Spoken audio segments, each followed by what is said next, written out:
Hi Cornerstone kids, welcome back, and I hope you had a great week. And I wish you were here right now because then I could say, what was your favorite part of this week? And I hope that you have a favorite memory, something that you'll never forget from this week. If I think about this week, I think about some fun times with my family and some funny things that happened and just some things that we ate that we only get to eat at Christmas time. So I hope that you're thinking of some of those things too, and I am just excited to hear your favorite memories from this year. And if you remember, we are coming to the end of our nativity. So we have all the members that were there when Jesus was born. We have his mom, Mary, his dad, Joseph. We have the shepherds, and we have the angel. And today, little sheep's falling off. Today we're going to add 3 important guys, and these are the 3 wise men. Okay, so we have, let me see if I can hold all 3 at the same time. We have the 3 wise men that we're going to add to our nativity today. Okay, so many people. So the wise men you probably remember that they brought gifts to Jesus, and this is one of the reasons that we do gifts for each other. It's kind of like symbolizing these wise men and what they did for Jesus. So we are going to be in the book of Matthew. So if you go to the New Testament, it's the very first book. And it's the same place where we read about Joseph a couple weeks ago. And we're going to read about the wise men today.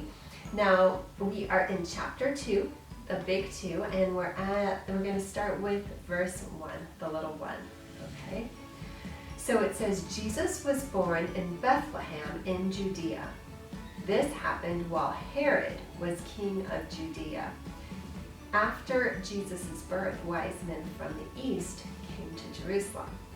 So Jesus was born in Bethlehem in Judea, and the king of Judea was Herod. And he was kind of a bad guy. He was the king there, and he wasn't a real good guy. Just so they're letting you know that he was king. They asked, so then the wise men came to Jerusalem, and they asked, "Where's the child who has been born to be king of the Jews? When we were in the east, we saw his star. Now we have come to worship him." And they saw this star. They were like, it must have been different somehow. They don't explain the difference, but we know that it caught their attention. And the wise men followed this star. And when King Herod heard about it, this is the little 3, he was very upset. Everyone in Jerusalem was troubled too. So Herod called together all the chief priests of the people. He also called the teachers of the law. He asked them where the Christ was going to be born. And in Bethlehem in Judea, they replied, "This is what the prophet has written. He said, 'But you, Bethlehem, in the land of Judah, are certainly not the least important among the towns of Judah. A ruler will come out of you. He will be the shepherd of my people, Israel.'" So remember I told you that earlier in the Bible, they said Jesus was going to be born. Now they're showing you the exact verses that were in another book of the Bible, Micah. And they show you that they did predict or prophesy that Jesus was going to be born. Now, you see that King Herod was very upset. And you might be thinking why would the king be upset that a baby was born? Why does he care? Well, because the verses earlier in the Bible say that he's going to be king. And Herod was like, I'm king. No one's taking my place, right? King Herod didn't understand that Jesus wasn't going to be king of Judea. He wasn't coming here to be king on earth. He is king of heaven. And so, but Herod, he didn't understand that. All he knew was Jesus was coming, going to be born, and he was going to be king. And Herod was like, no, get rid of that baby. I don't want any competition, right? Get rid of him. So that's why he was so upset when the wise men came and said, where is this king of the Jews? Now, Herod called for the wise men secretly, and he found out from them exactly when the star had appeared.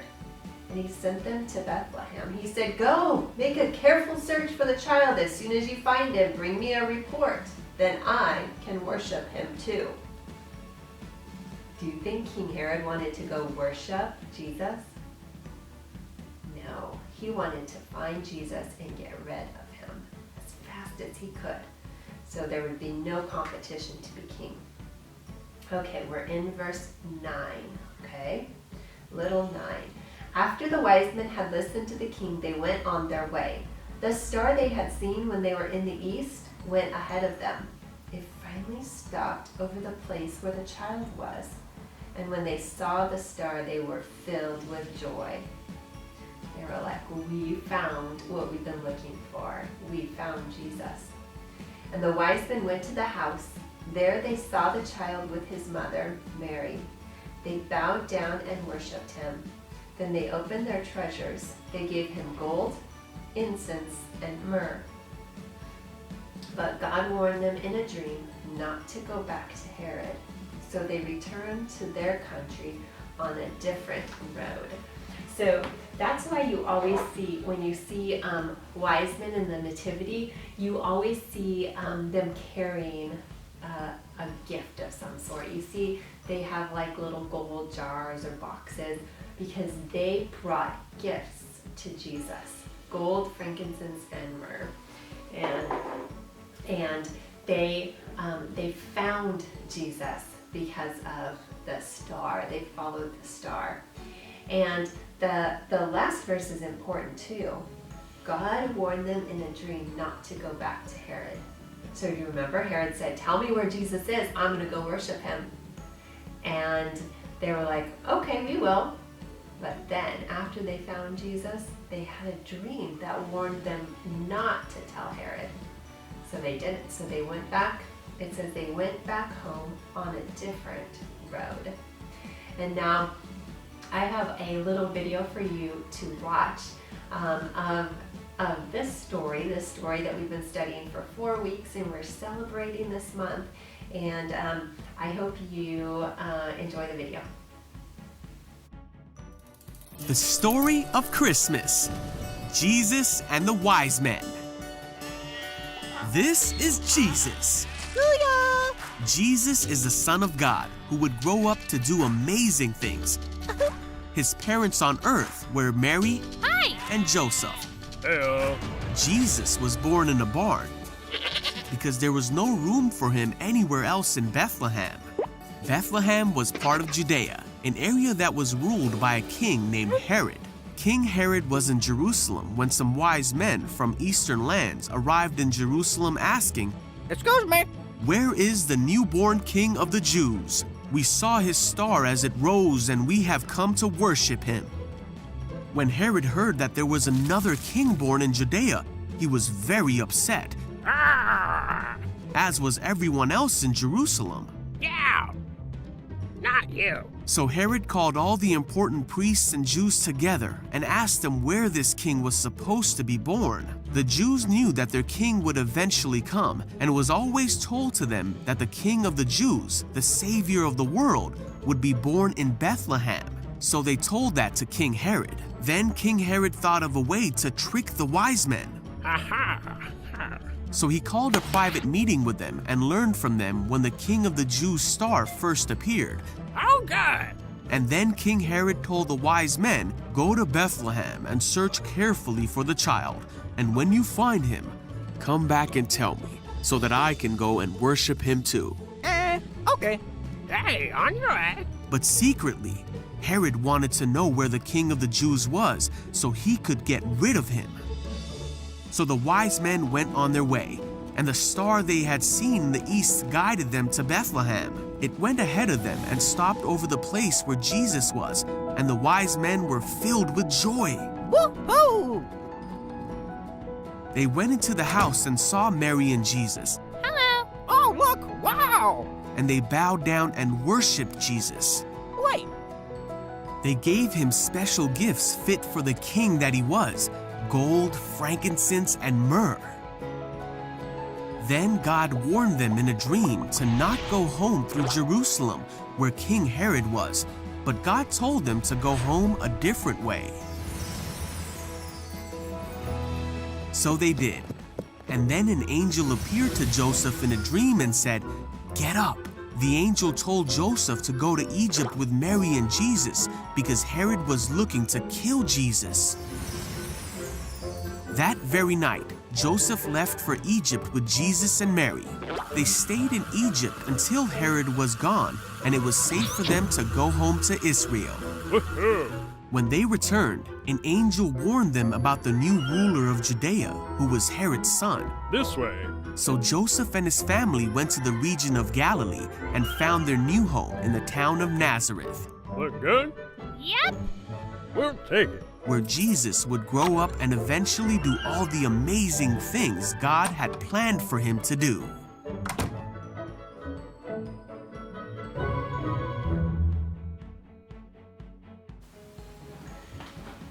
Well, I hope that you enjoyed that video and that maybe you learned something new, a detail that you didn't know before, either in the video or this month studying the story.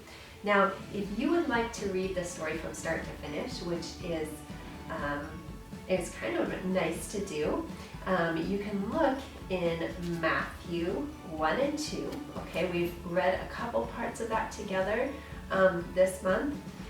You can also look in Luke, okay, and that is chapter 2. So you can look in Matthew 1 and 2, or you can read Luke chapter 2.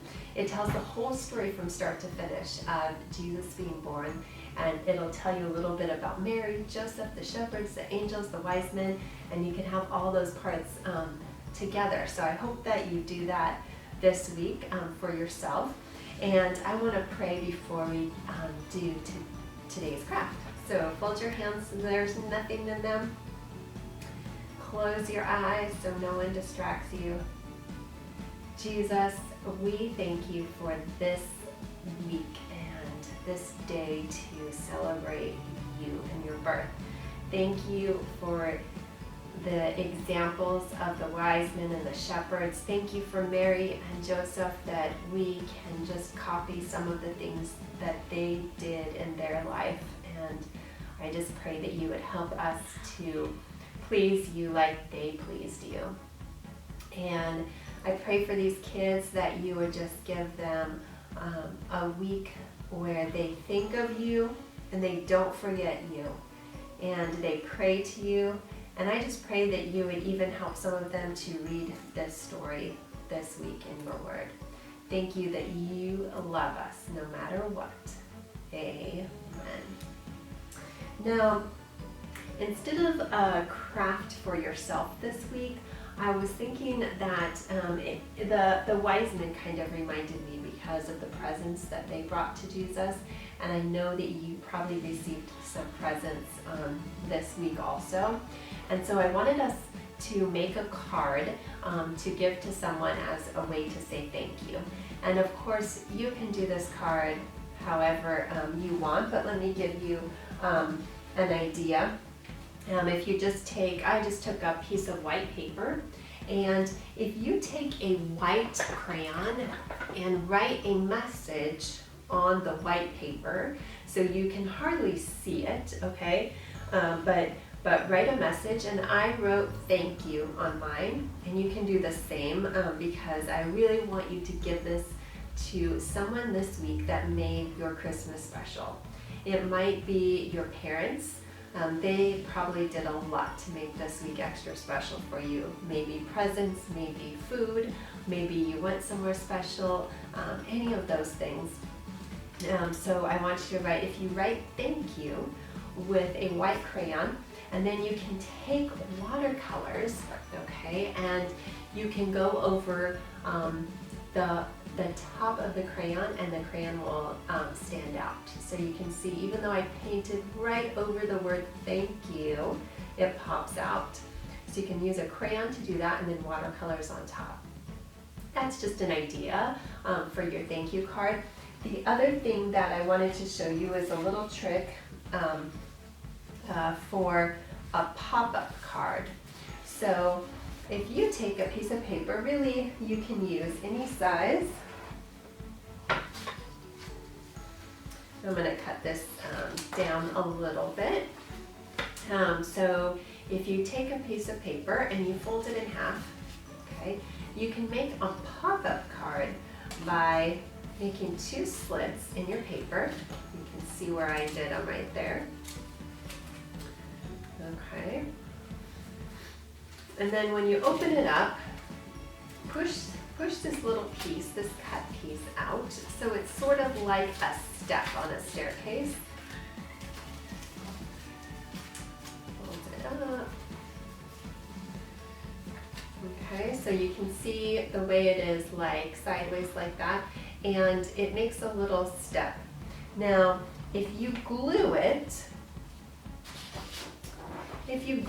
on the inside of your card, okay, so if this were your card and you glued the pop-up on the inside, when you opened it, whatever you glue here on the front will pop up. You can see what I did on mine. So here's my card, and when I open it, these flowers pop up. I glued some flowers on the inside of the card. So that's just another idea of something to add to your thank you card. You could add a pop-up, you can use watercolor, and I want you to write on the inside, thank you to someone. You could write mom and dad, you could write grandma, you could write a card to your auntie, maybe it was a brother or sister that got you a little special gift, or did something special for you. So write a little note to someone that made your week extra special, and sign your name. Make sure that you give this to them and just let them know that you appreciate the way that they made your Christmas more special. And think about the way that the wise men brought gifts to Jesus to show honor to him and to show love to him. And I hope you guys have a great week, and I will see you soon. Bye, Cornerstone kids.